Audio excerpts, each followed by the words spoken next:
as a business owner or an entrepreneur, does it really make sense that you get a mentor?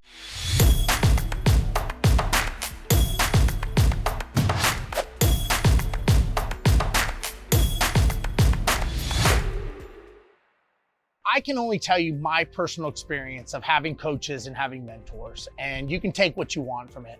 You know, a lot of times people look at gurus and coaches and all this stuff, and they say there's no value in them. And there's probably some truth to that. There's probably a lot of truth to that. I think a lot of times people maybe do something once and then they think they're an expert. I mean, I remember reading a book and they said to become an expert, you've got to do something for 10,000 hours, right? If you want to be a professional pilot, about 10,000 hours makes you a professional pilot, give or take. If you want to be successful, the question I have is, if you don't get someone who's actually done it and they've actually walked down that path, how do you know you're going down the right path? I know when we were building our business, our first business, had we not had a business coach, now this guy was a coach, he didn't know anything about our specific business, but he understood how businesses work. And he was able to guide us based on what he felt our business needed from a purely generic model, meaning we learned how to market, basically making the phone ring. Then we learned how to sell, meaning how to answer the phone and close them as clients. And then we learned how to have operations, which is getting people to buy over and over again from us and do the transactions. And then we learned how to pay people, which is accounting.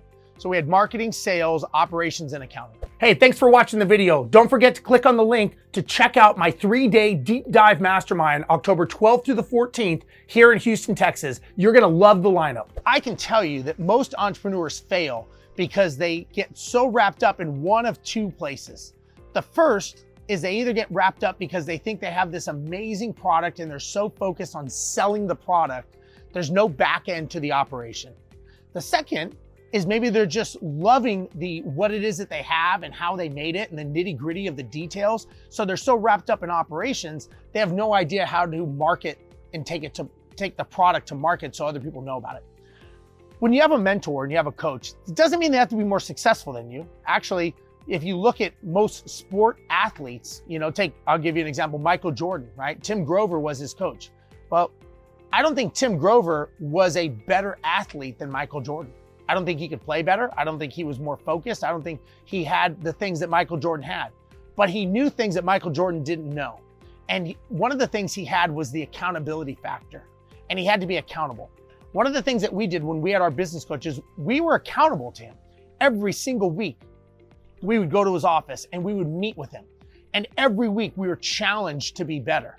Had we not had that, I don't think that we would have been as successful. And I can honestly tell you that as we grew our business and as we started getting more successful, when we would not go see him and we were busy doing stuff at conventions or speaking or whatever, the more that we stayed away, the more unfocused we got in our business. The more me and my business partner would have issues or arguments, the more we would have issues in the business, and we'd have to get right back on track. And we realized that the common denominator was the fact that we didn't have consistency of him in our life. We didn't have him guiding us and showing us. Now, look, you're going to go through coaches, you're going to go through mentors, and you should, because as your business grows, there's going to be someone who gets you to one level. Then you got to get another business coach, another mentor. And, some people say like, oh, you're spending a lot of money in coaching. Well, I think the first thing is you're not spending it, you're investing it, because you're investing in yourself, you're investing in your business, and you're investing in the person who's helping you. Now, there's obviously, they've spent a lot of time, they've spent a lot of money learning what they know. So how do they get compensated for what they're worth, right? At some point, if I paid a coach $100,000, but it made me $1 million because of what I learned, would you do that? Would that make sense?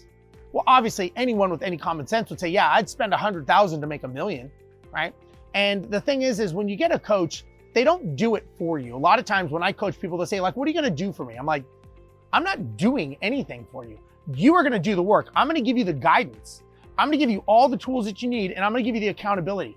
But actually, when it comes to doing the actual work and getting shit done, that's on you. You are gonna do the work and you are gonna get these things done. So don't get a coach thinking they're gonna actually be the one who gets these things done for you, because they're not. They're not gonna be the one who gets things done. They're not gonna be the one who takes care of you and does this and does that. They're gonna be the ones who hold you accountable.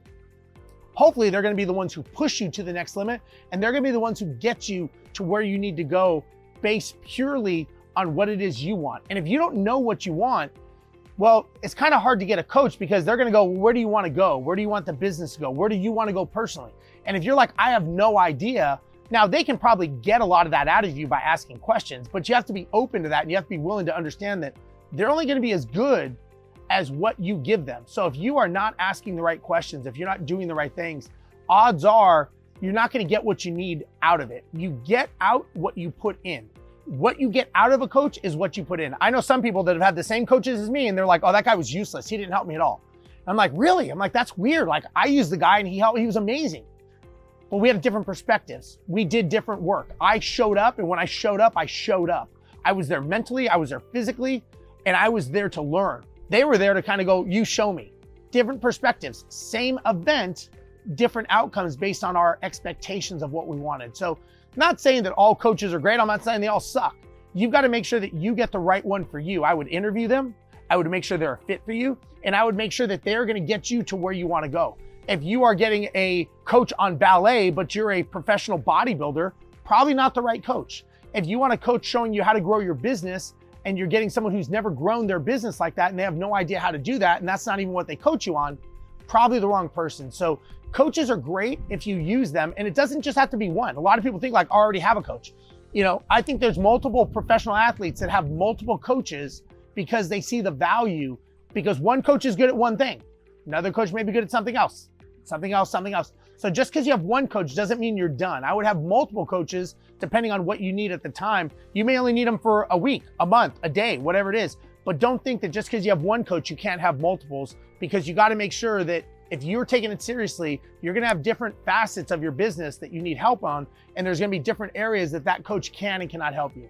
So I hope this helps with getting a coach or mentor. I've had one. I love getting them. I still have them to this day. And I don't think I would be where I am had I not gotten a coach and a mentor to get me to this level. And I've had multiples and I still believe in them and I still have multiples. So if you need help, get a coach. What does Brad Lee, James Lawrence, the Iron Cowboy, and Kevin Elko, who's Nick Saban's head coach, all have in common? Well, you're gonna meet them October 12th through the 14th at my 3-day mastermind right here in Houston, Texas.